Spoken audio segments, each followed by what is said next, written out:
What is it that you feel is a weight that you're strapped to and you carry around with you every day?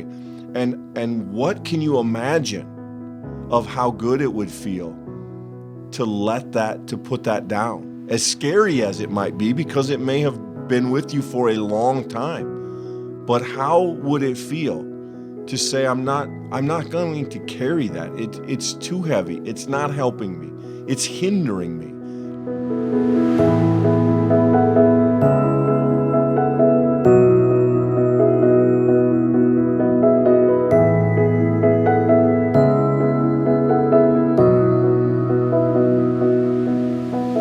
Hello, friends, and welcome back to the Pastor Talk podcast. It is a joy to have you with us today. We are continuing on with our series, Unhindered, and we're going to be talking today about, Clint, I think a particularly challenging point in the conversation about being unhindered, because many of us carry around a lot of things in our life. And among the things that we carry, I think, are grudges, are places where we are unwilling to or unable to forgive, our own kind of self-hatred, even in some cases, our own kind of unwillingness to let go of the things that we have done can become, for some of us, a substantial and even unbearable burden. So as we're seeking to live into this idea of being unhindered, we have to stop and we have to have a more full conversation about those things that do burden us, with the awareness that this is a pretty difficult conversation.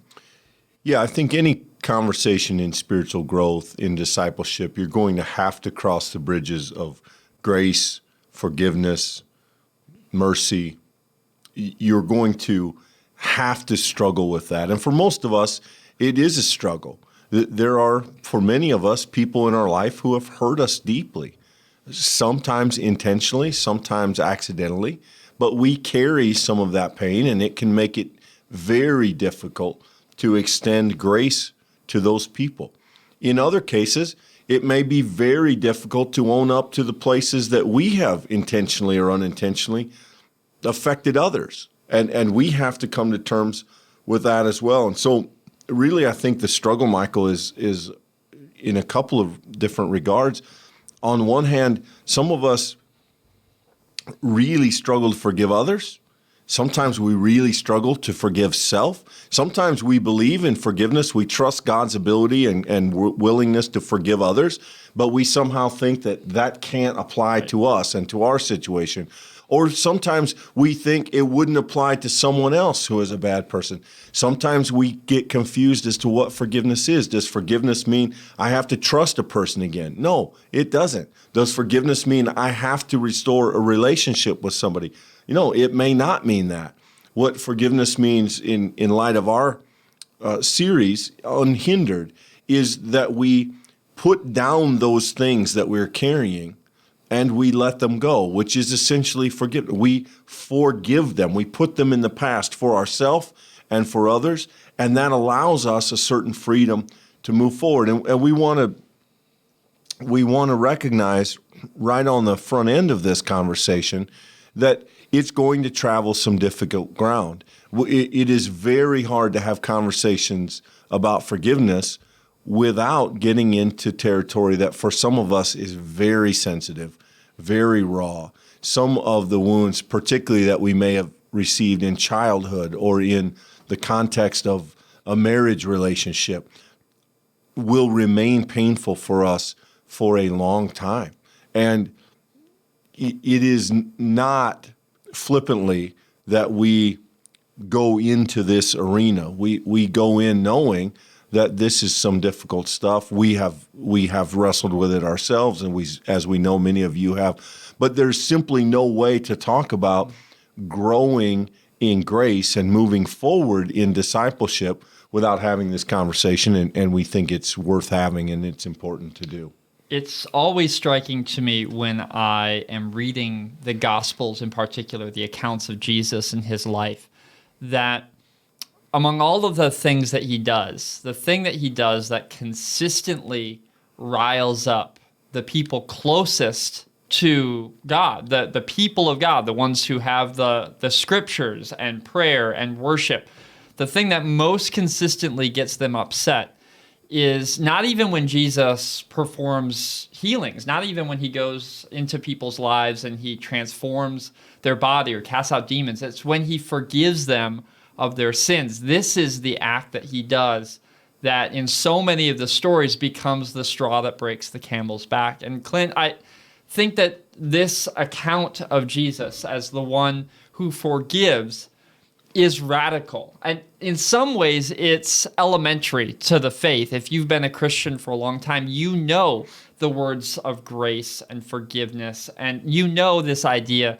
that everything that we've been given is a free gift, not one that we deserve. But yet, though we might know that, the reality is we need to, like waves upon a shore, be overtaken by that promise over and over again. Because as those who also have the Gospels and who seek to worship and seek to be people who live our faith in more than just moments of worship, we recognize how much we desperately need to be renewed in that promise of forgiveness. Because, Clint, we catch ourselves, if we're open-eyed enough to look, we catch ourselves getting upset with people when they do something we don't think that they should do. When they make bad choices, we hold on to that. Or when the person who serves us makes a mistake, we hold that against them. Or when we look back on our past, we see things that our parents did or siblings did or our spouse did, and we hold that against them. We have a hard time letting things go, whether they were done to us or by us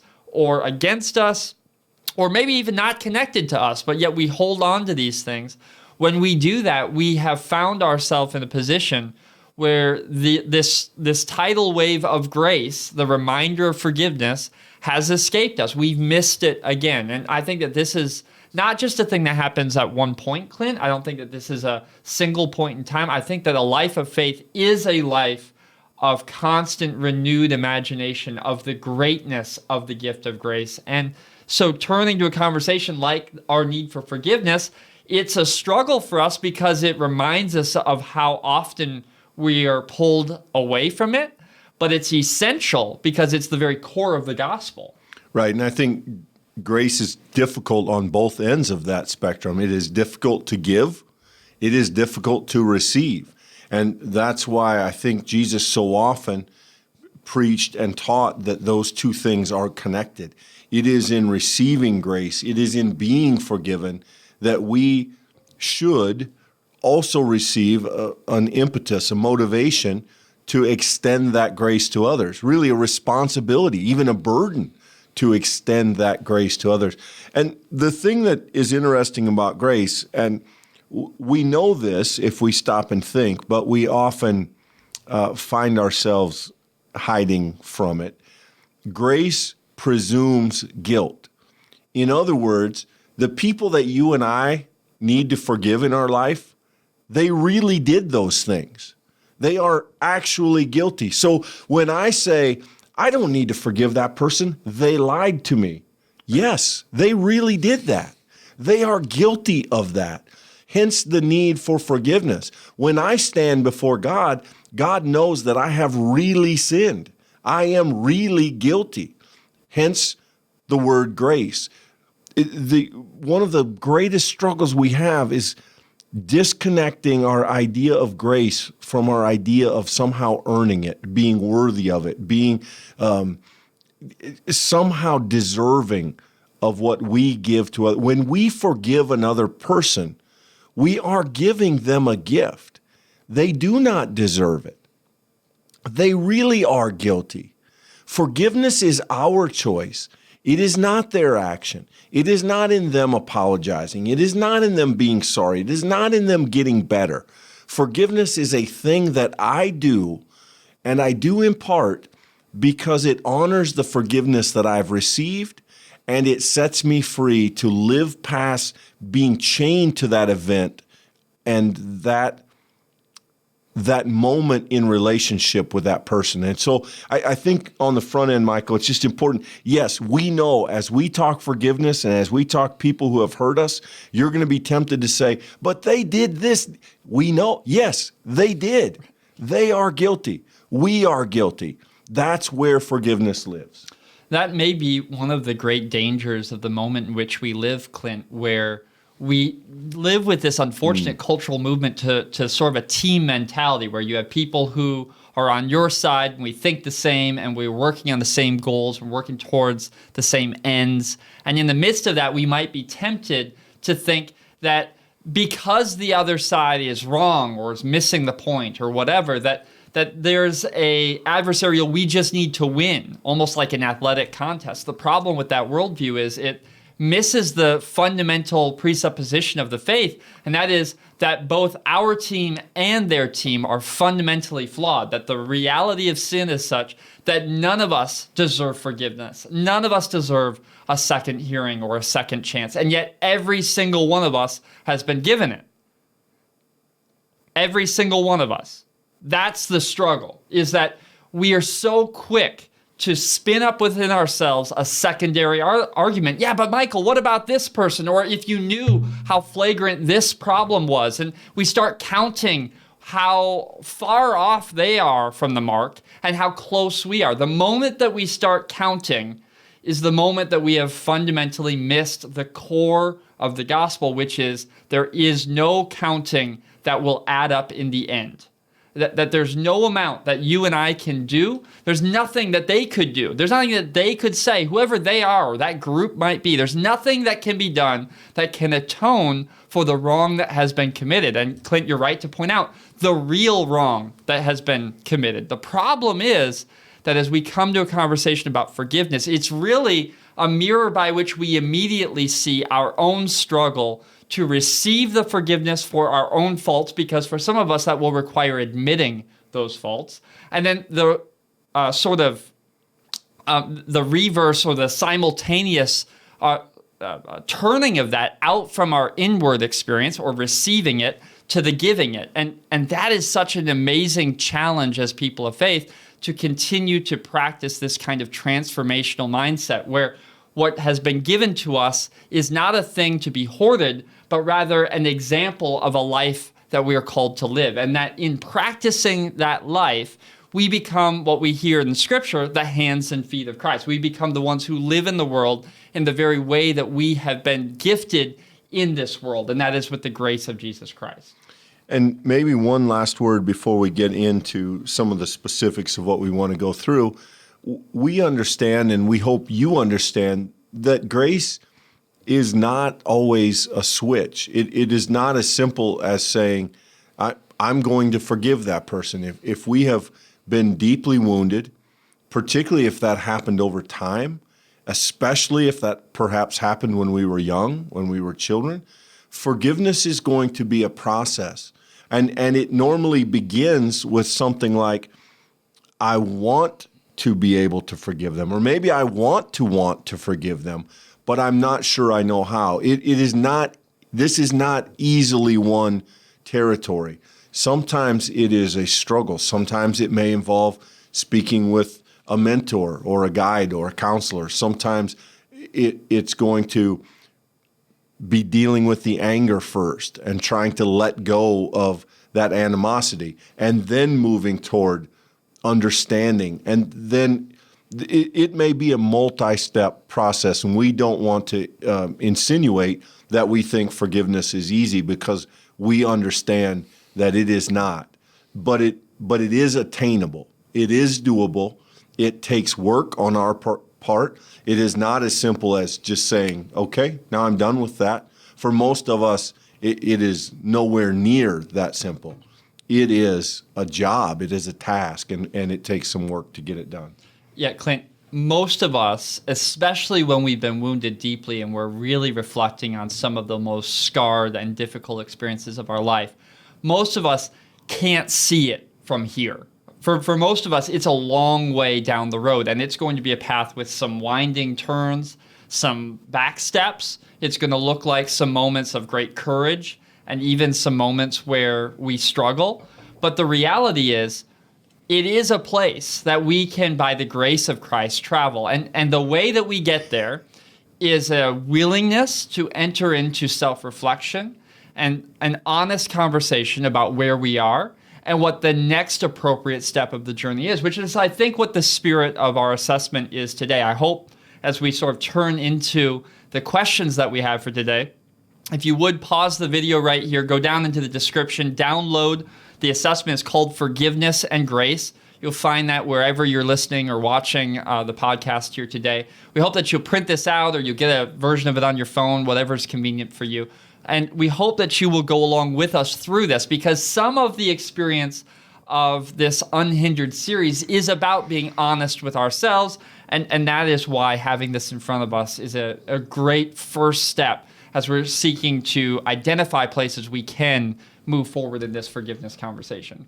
And the place we start may seem like a strange one, having talked about forgiveness. Our first question here on the scale of 1 to 5, 1 is a strong yes, 5 is not so much, is about grief and loss. Do you feel that you have unresolved issues regarding grief and loss? And Michael, that may seem counterintuitive in a conversation about forgiveness, but if we live from a place of pain, whether it's pain that was done to us or pain that we experienced in losing someone, it really creates for us a similar pathway in that we are chained to that. Now, to be honest, if we feel that we are consumed by grief, if we feel the pain of loss acutely, consistently over a long period of time, the conversation that we likely need to have is about forgiving either ourself or God. If we are blaming God, if we are holding some grudge against God, we often think of forgiveness and sort of the discord in relationship between other people, between human to human. But if we have experienced deep grief and it never seems to change, in other words, it stays at volume 10 all the time, perhaps it's been years and it still feels fresh and raw, then I think that merits a conversation about what does grace mean in regard to moving out of that grief. Now, I don't mean that we ever finish grieving. When we have loved someone and lose them, there will always be sadness in that.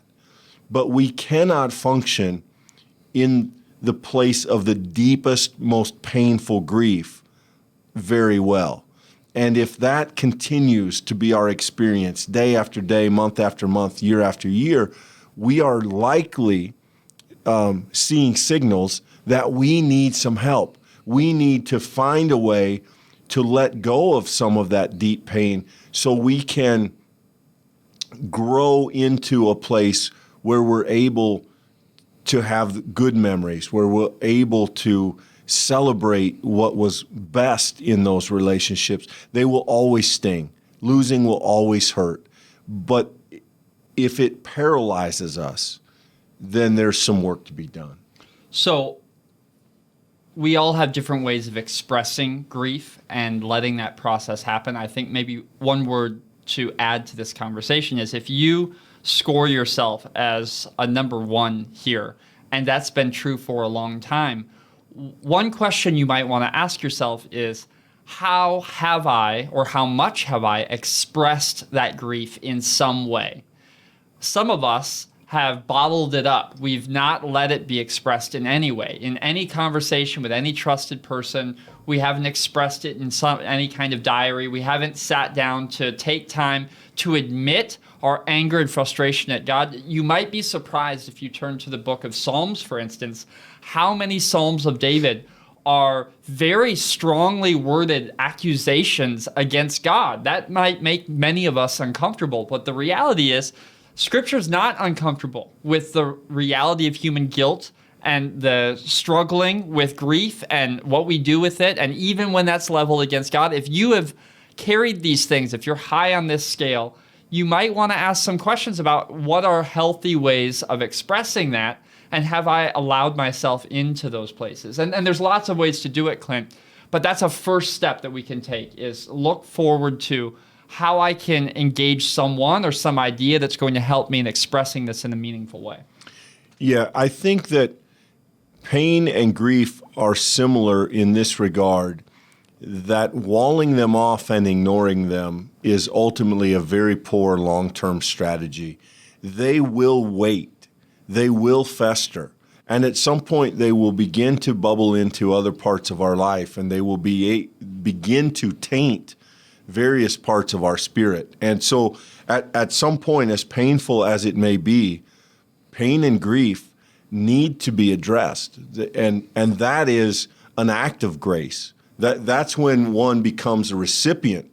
It may not be that in giving grace you find a path forward, but in receiving it in those moments.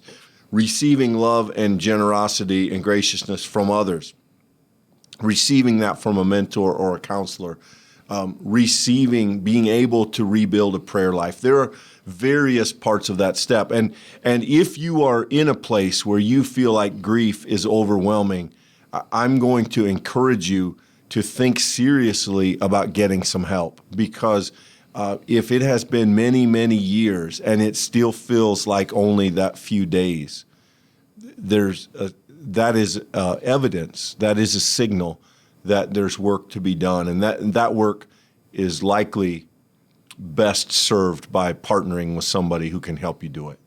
Our second question here, Clint, I don't think is going to surprise anyone, though it may be a challenge for all of us. The second question we come to is, do you have any unresolved issues regarding your childhood? Maybe there's some kind of trauma there or some issues that linger.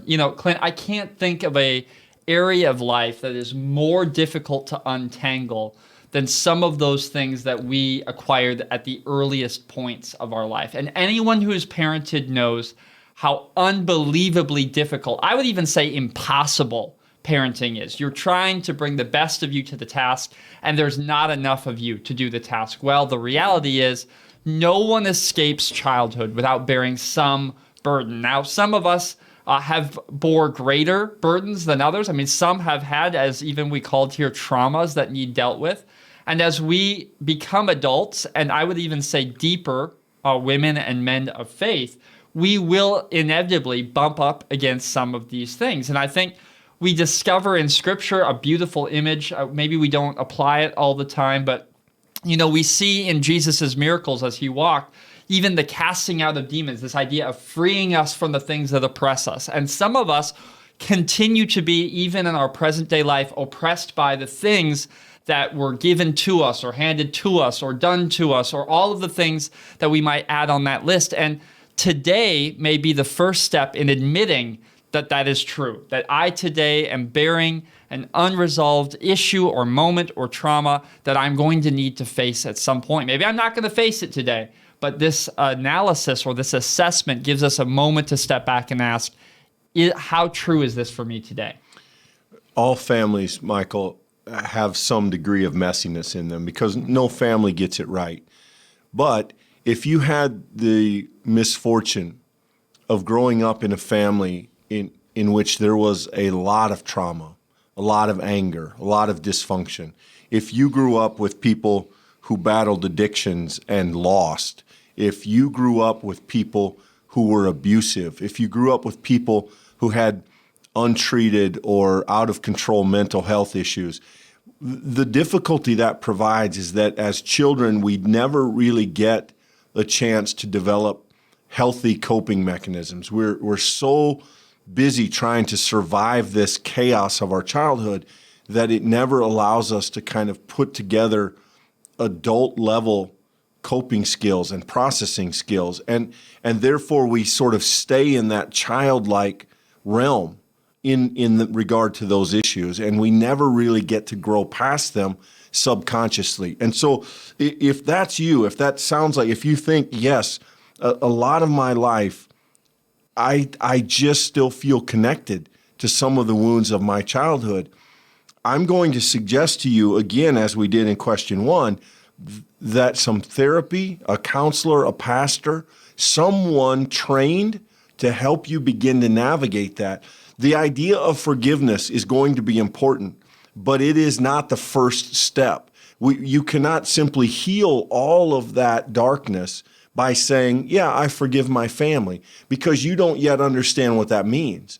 And until we process what I'm forgiving them for and what it did in me and to me, I'm not going to be able to do that. And so these, in some senses, these first 2 questions are safety net questions, because if you rate either of these high, it may be that your prior conversation, the first conversation you need to have, is really not so much about forgiveness and where am I in my journey and do I need some help moving forward. You will get to forgiveness. You will get to grace, but you probably can't start there if you feel locked into one of these issues. You know, Clint, my experience is that oftentimes when we find ourselves trapped in the cycle of behavior that we've had since our very earliest years, for us, that often doesn't feel like unforgiveness. It feels like another day. It feels like me being me. It feels like my personality. And when we get caught in that cycle and we fail to step back and honestly evaluate,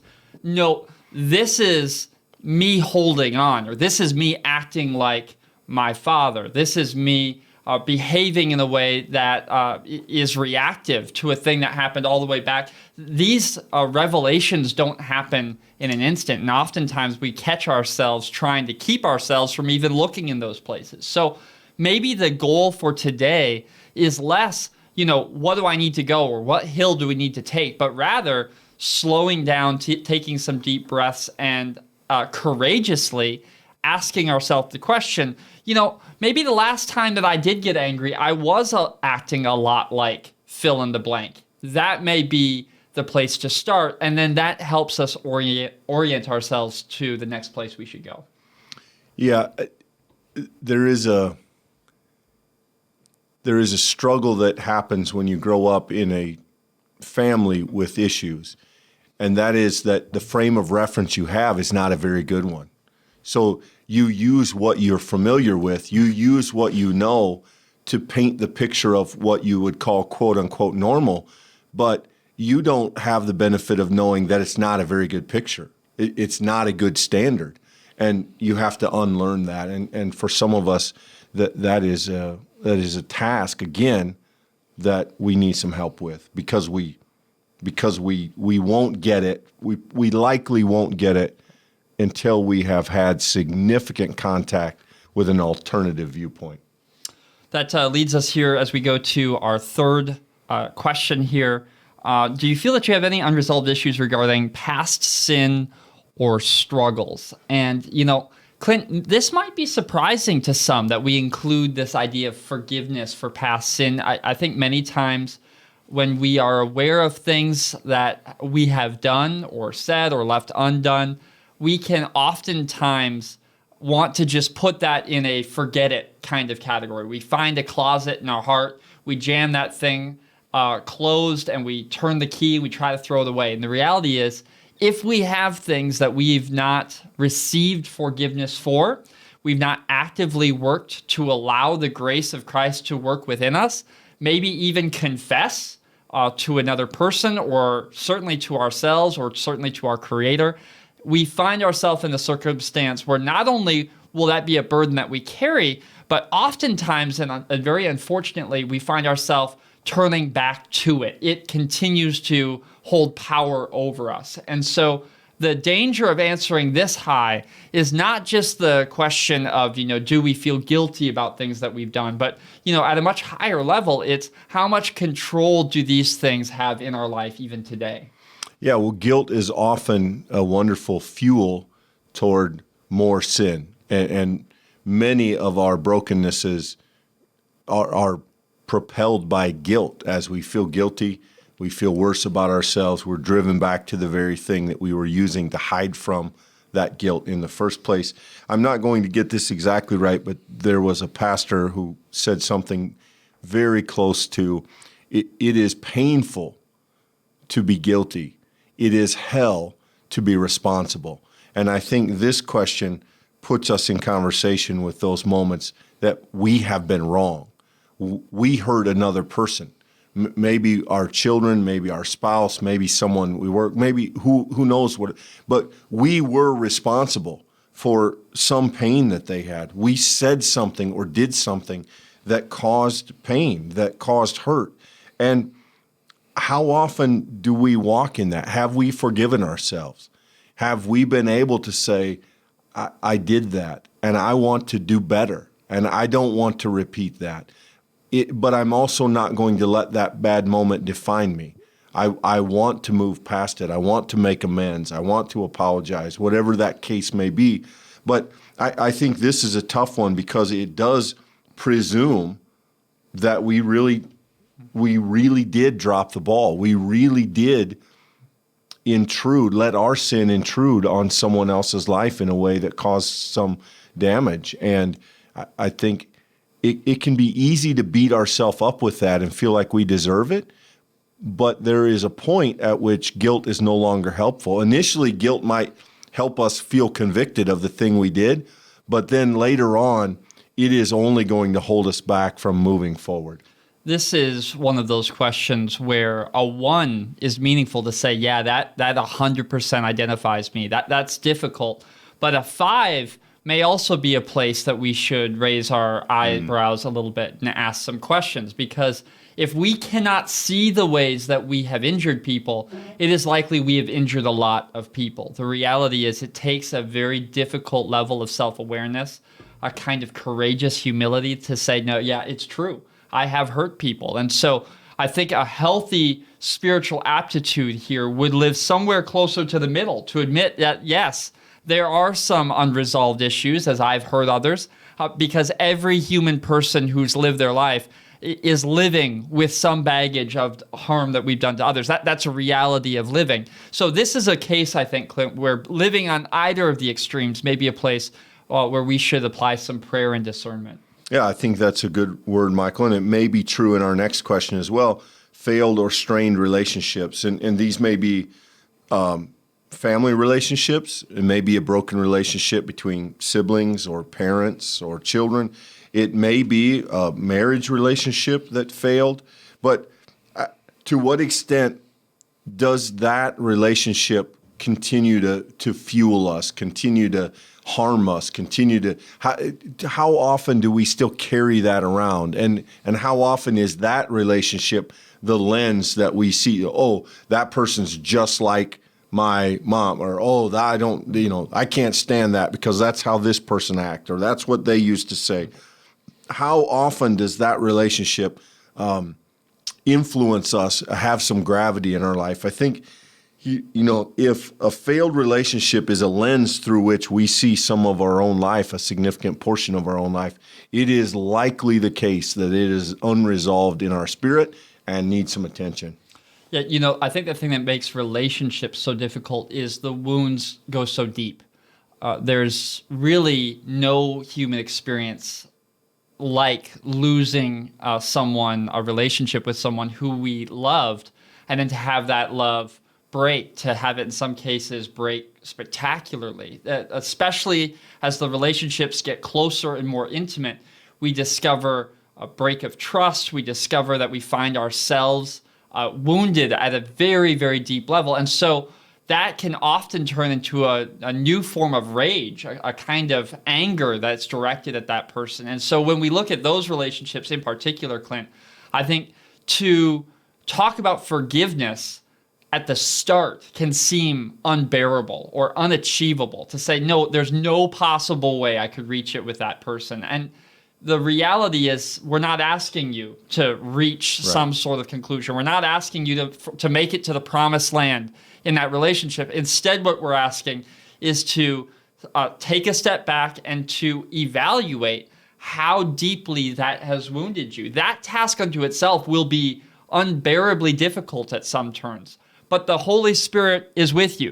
God will enable you, give you the strength and courage to find those broken places. And by grace, you will be given the gift of moving forward. And once again, this isn't about tomorrow being the day in which it's done. It's about an awareness today of to what extent we're living with unresolved, ungiven up hindrances, particularly in relationships. And most relationships that get to that point don't simply blow up all at once. They build patterns of people who are hurting each other, who are opposed to one another, who are not doing well with one another.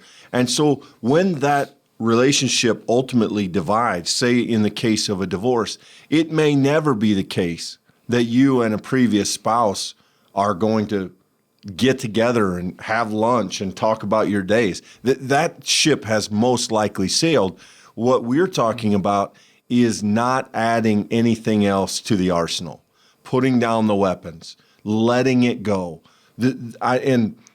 Neither of us have lived through that situation, so we understand that we're saying something that is impossibly difficult, that fortunately we have not had to try and do at this point in our lives, but it needs to be done. If we're going to continue to operate towards someone with bitterness, with anger, with resentment, with hatred, then that's going to poison the well in our own spirit. And it is not easy, but a commitment to do no more harm, I think, is a great place to start.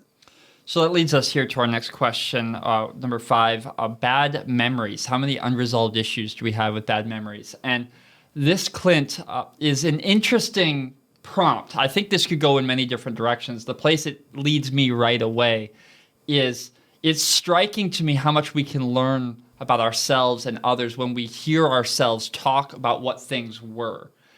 If you've ever noticed, especially couples who are getting married or people who are having kids for the first time, folks will come up to you and they'll share advice. They'll give you, do this when you're getting married, or do this with your first kid. And it's striking because some of those people will tell you about, marriage is tough, but it's beautiful. It's a gift. Or kids are a challenge, but there's nothing but joy that comes in being with them. And then the reverse. Yeah, have fun, put on the ball and chain, or yeah, you're never going to do anything right. Your kids are always going to be rebelling. It's amazing when we look back on our story and how we remember it.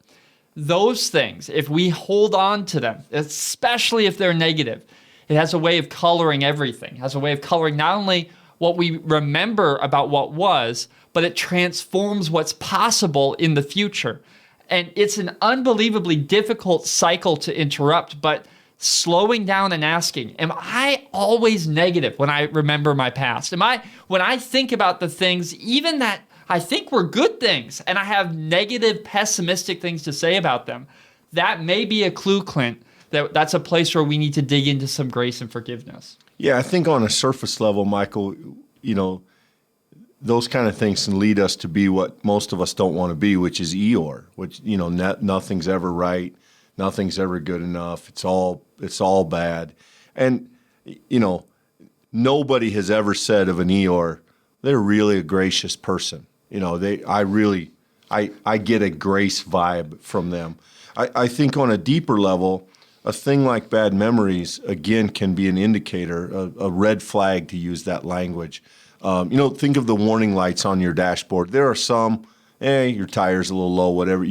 There are others that you need to stop. You need to get attention. And if you spend a great deal of time with bad memories, with troubling dreams of past events, again, those are your mind, your spirit, trying to tell you that it's feeling overwhelmed and that it's time to look into getting some assistance to talk through some of those things. The same could be true with our last one here, betrayal or abuse. And, those two words cover a very big spectrum of what we could use them to mean.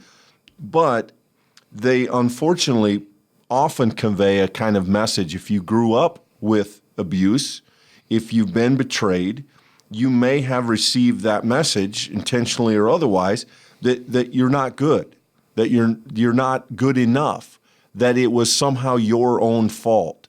And again, these can be moments and opportunities for us to think about, what would it look like to quit listening to those voices? What would it feel like to say, I know where that message comes from, but there's another message, the message of Jesus Christ saying you're a beloved child. And what if that was the voice that I heard instead? Now, again, that's not something we can all do on our own. I don't want to be a broken record here, but if you've suffered significant abuse, it is likely not a skill set you're going to develop single-handedly. But what would it be like to replace those messages, or to let go of what we thought those moments taught us, and instead put something positive in there in replacement? Clint, we're a few episodes into this series now, and each time we turn to a new aspect of the faith. And we aren't here providing the roadmap for the way that you're going to go as you address these issues. But if we've gone through these 6 things, and certainly 2 or 3 of them have landed in the 1 or 2 side, you know that this is going to be a spot where you're going to need to start. Some of those other conversations that we've had, those may be applicable down the road. But if we're operating from a place of deep personal pain, if we're in a position where this is absorbing an inordinate amount of our time and spiritual energy, then you're exactly right. This is not like a low tire light. This is like a low oil light. If you keep running the engine, it's going to seize and that engine is done. I mean, the reality is that we cannot go bearing some of these deep relational, spiritual burdens forever. We will not be able to bear it. We are communal people, and we need to accept grace not only for ourselves, but we need to be able to find ways to let go of some of the strings that other people continue to operate over us, whether they're doing that intentionally or whether we just simply have allowed that to continue in our imagination. So I think these 6 are important, and if they've been challenging for you, maybe this isn't good news, but there's some very pointed questions to come. I mean, this is a very sort of sensitive place to be asking questions, but I think essential, Clint. Yeah, I think we front-loaded the most difficult and the most demanding questions in this session because they're the most important. I mean, from here on, we'll talk about things that are sort of normal, live your life kind of things, but there are moments, again, where my experiences and some of the struggles I may have encountered pushes me past the kind of everyday struggles of discipleship and pushes me into territory that I really need to have an answer to. Michael, this might be the worst illustration in the history of the church. But bear with me. Wow. Okay. All right. Here we go. At some point in my mid-20s, I had horrendous back pain, felt terrible. The short story, it was a kidney stone. Well, when a kidney stone passes, as some of you know, it hurts a lot. And then there is this glorious feeling of being done with it. The interesting thing is, as long as the kidney stone stays in, all those other symptoms keep coming back. The pain of passing the kidney stone was well worth it to be rid of the overall condition. And again, this is a stupid example, but it is not dissimilar with our souls. If there are symptoms happening, some of them will remain with us until that thing that is causing the pain is out, is past, and it will likely not be pain-free to pass it, to get rid of it, to move on. But it has to be done if those other things are ever going to be addressed. Yep, it's a good word, Clint. And I think that leads us then to the next question. So we ask you, do you carry any grudges against specific people? And we ask you often or rarely. And that could be both often, yeah, I find myself doing that with a lot of people, or it might be, I find myself doing that with one person very often. And the reality is, we do often attribute grudges against people or groups of people. And finding that pattern is essential because it means that we've built into our living and our imaginations and even our daily sort of connective process with other people this assumption that they're going to wrong me. They're going to say that thing again. The moment that you start anticipating, oh, here it goes again, that is a moment in which we might want to do some self-reflection because we've identified a place that we expect a person to create a new grudge. And so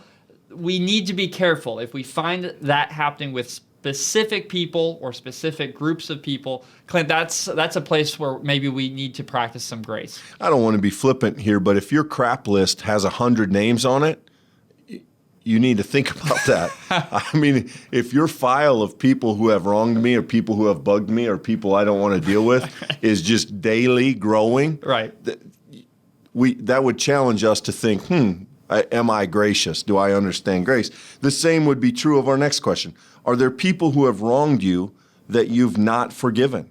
This is a soul-searching question. Is there anyone in my life that I have not yet been willing to, able to, or tried to forgive? And we're going to remind you that only you see this if you choose, but who is that and why? If you know you're holding a grudge that you've not given up yet, you're holding on to someone's sin and you have not let it go, whether they care or not, whether they know or not, that's irrelevant. We're talking about you and your spiritual life. Have you not forgiven someone yet? If so, who and why? And I don't mean why what they did. I mean, why have you not forgiven them? That's the more important question. Whatever they did, you know. I want to know, or I want you to wrestle with, why have you not forgiven them yet? Yeah, and this is challenging because the why may be substantial. It may almost be immovable. Maybe they have committed a harm that's grievous, a harm that you approaching them, would be dangerous. There's a lot of aspects here, Clint. We know that this is highly contextual. We know that this is nuanced, which is, by the way, why I think we've mentioned already numerous times, it's often essential that we have a partner walking alongside us as we do this. But sometimes the enormity of the task shields us from the reality that we must undertake it. And the reality is, if you find yourself and you have been wronged and you know that wrong, and you have chosen either consciously or unconsciously that you are not open and willing to pursue forgiveness and restoration, in whatever sense that restoration would look, you're not even willing to consider it, then that is a place where we're going to need to be reminded of the fundamental core of the gospel, that reconciliation lives at the center of who Jesus Christ is. That may sound far off to us, but that's how great grace is. It lives at the very edge of our imaginations, and we're always moving closer to it because of God's Spirit living within us. I want to proceed with a little bit of caution because I don't want to give the impression that there are formulas and things to follow, step one, step two. But I think I would say this at this point. Letting someone know you've forgiven them is particularly important if you understand they have apologized to you. If they have not, I don't know that I would be in a hurry to rush toward letting them know, hey, just so you know, I forgave them. And they say, for what? I didn't do anything wrong. Restoration is a hopeful goal of forgiveness. But forgiveness is the place to start. And so I think it may be that you're forgiving someone who has passed away. It may be that you're forgiving someone who is not currently in relationship with you. You're not currently communicating with them. That's okay. Forgiving them is still the first step. Now, whether you need to do more than that, you and God will sort that out. There are lots of resources you can turn to. You can talk to pastors, etc. But that first step is simply saying, I think I'm going to try and be willing to just let that go and see where that takes you. That leads us here, Clint, to our next question, and that is there anyone you feel you owe an apology? And if so, who is that?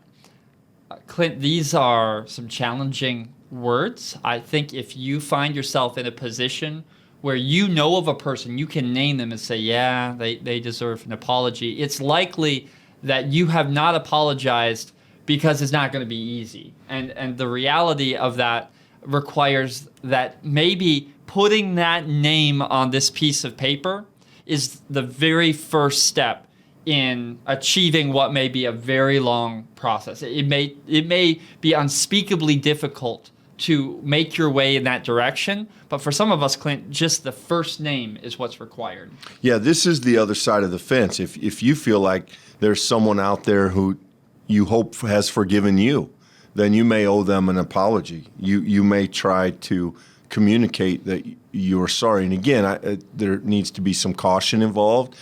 But if you approach that conversation saying, well, I need them to understand why I did, you are not explaining something to them. Right. If you feel that you have wronged someone, then your best approach is to say, I know I was wrong.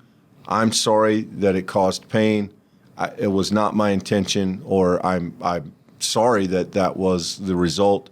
And you really need to leave it there. It needs to not be a justification. It needs to not be an explanation. It needs to be, I'm asking you for forgiveness because I'm sorry for that thing. That all relationships need that. A marriage that doesn't do that is going to struggle. Any relationship where there's not some give and take and some willingness to let go of things that irritated us or hurt us, that's a part of it. And I think this is a good challenge for all of us. Is there anyone that I need to apologize to, and who is it, so I can begin praying about when and how that might happen? Next question here. Do you tend to hold people's faults against them? Just very briefly, if you find yourself with a whole list, if you could name off right now 4 or 5 things, people who said a stupid thing, did a stupid thing, or a thoughtless thing, if you have a list of people who you'd say, yeah, man, their faults are bugging me, that is a reflection of not only your scorekeeping, but it's a reflection of a heart which is looking for those bruises. And when we are looking for that, we're by definition not looking at the central figure, which is Jesus Christ, the one who's forgiven, right? And it's likely, if we're seeing all of their faults, that we're not looking full in the face of the one who's forgiven our own faults. That's maybe one of the struggles of this conversation, is the recognition that though the separation seems to be with other people, those people over there, they're the ones who are grieving me, or they're frustrating me. When in reality, the problem is I've not been open to grace. I've not been open to the forgiveness for my own grievances and faults, right? This is the transformation that happens when we find that this mirror showed us the thing that is a problem in here.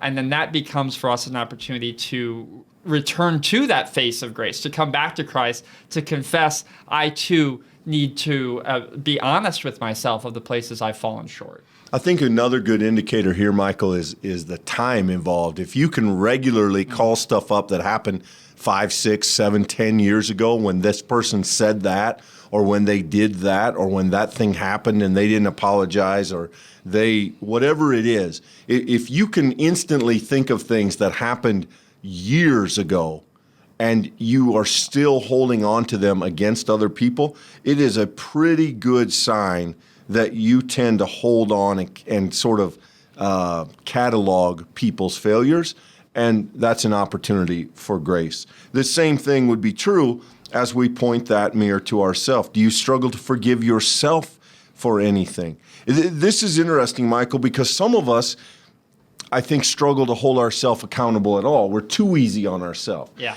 Somebody said the sins of other people shock us, but ours seem perfectly reasonable. And, Right. and there's truth to that. Like, well, yeah, I yelled at that person, but they really made me mad, or they treat everybody like that and they deserved it. And we can tend to justify our sins or our actions and not be hard enough on ourselves.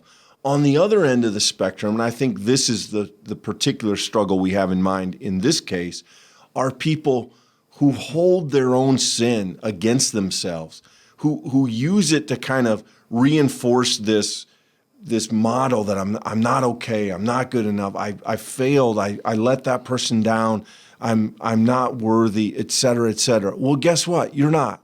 And yes, those things happen. And it's part of life and the grace of Jesus Christ. And I think in some ways, I want to be careful here because I don't want to produce guilt, but in some ways, this is a trust issue. Because if we can say, I believe that Jesus Christ died to save Michael from his sin, whatever it was, but me, right. Oh gosh, I don't know if Jesus can forgive me, then we don't understand grace. Right. Jesus is grace. We don't understand God's mercy. Because God's mercy isn't tied to my guilt. It's not tied to my personal assessment. And if that's you, I can only tell you, you need to begin doing some reading, the Gospels. Come talk to us about stuff that we can help you with. But at some point, really, you've got to let that go. Martin Luther once famously said, sin boldly. And he didn't mean sin.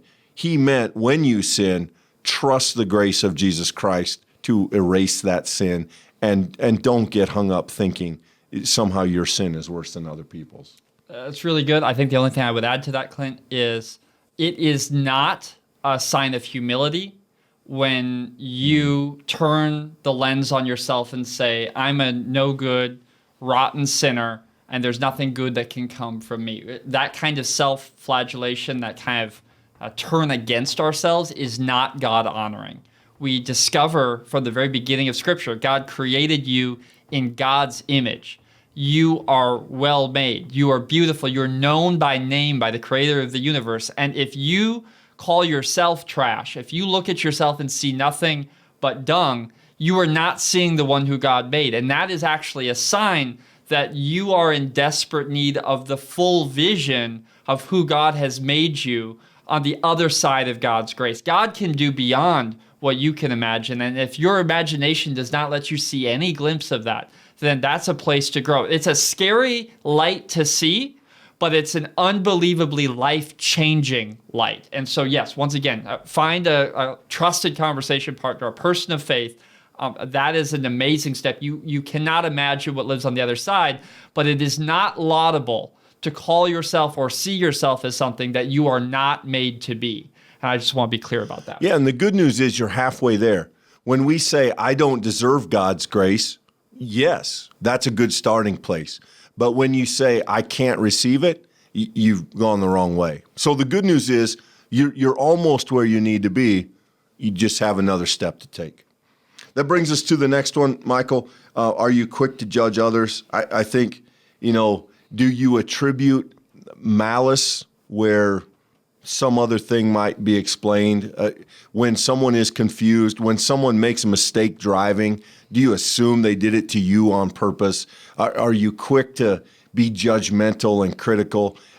Those are often low-level indicators that maybe grace is not our go-to reaction, maybe not our leaning, and it's I think a good indicator that we have stuff to work on. Our next question is simple but challenging. Is there anyone you refuse to speak to or plan never to speak to again? That is a kind of break of relationship that if you can answer yes to that, that's a person that you prayerfully bring up to God and say, I'm seeking a way forward here. And once again, we're not talking about a miraculous reconciliation that happens tomorrow, but it is to say that if there's someone who firmly fits in that category, Clint, that we would say, that's a place to submit to some spiritual discernment. Yeah, we want to make sure that we understand. We're not saying you necessarily should speak to them. We don't know the ins and outs of that situation. What we're saying is that if you can say yes and put a name with this question, it's a sign that you're holding on to something that you may want to consider. How could I let go of it? If you have enough animosity toward an individual that you can say quickly, no, I'll never speak to them again. And maybe you don't need to, but you do need to get rid of or to wrestle with the reasons behind it. And I think that's where we're coming from. Which brings us then to the last question. Speaking of letting go, what burden would feel best to let go of in your life? In other words, what do you carry? Your own sin, someone else's sin, the pain of the past, grief, a memory. What is it that you feel is a hindrance and not a help in your life? What is it that you feel is a weight that you're strapped to and you carry around with you every day? And what can you imagine of how good it would feel to put that down? As scary as it might be, because it may have been with you for a long time. But how would it feel to say, I'm not going to carry that. It's too heavy. It's not helping me. It's hindering me. And as per our title, I would like to be unhindered. I would love to let go of that. And that gives you I think a wonderful place to start in prayer and in thinking about how do I do that, which again may not be a simple, easy process, but it is a beautiful goal for us to let go of the things that drag us back and don't let us move forward in faith. We are talking about being unhindered, letting go of these things, right?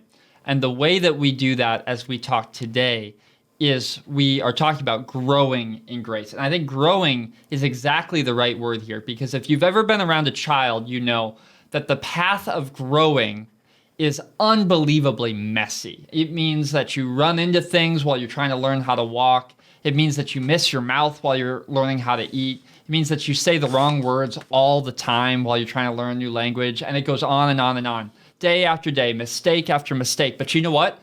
Kids grow up. They grow and they go from walking to running, and then they go from running to running marathons, right? The reality is each and every day we show up as people of faith and we grow a little bit.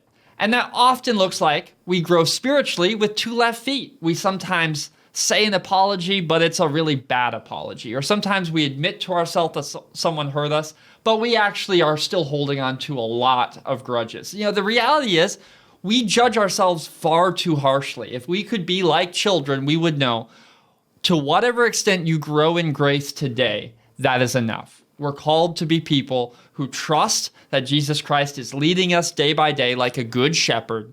And if we're willing to entrust ourselves to his care, we will grow. We will grow in grace. And as we do so, we will grow in our relationships and our ability to let go of those things that stand in between us and the relationships of our life.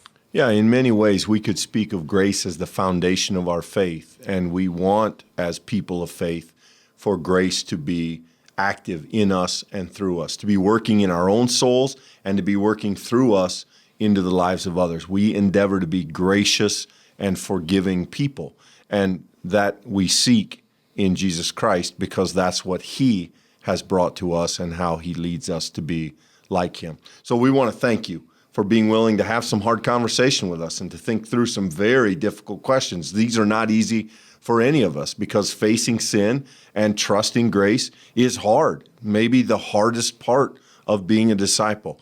We want to encourage you, though, to think about what you've answered, to think about what you've thought of, and to wrestle with how might I be able to let go of some of the things that are hindering me and move forward in my own life of faith.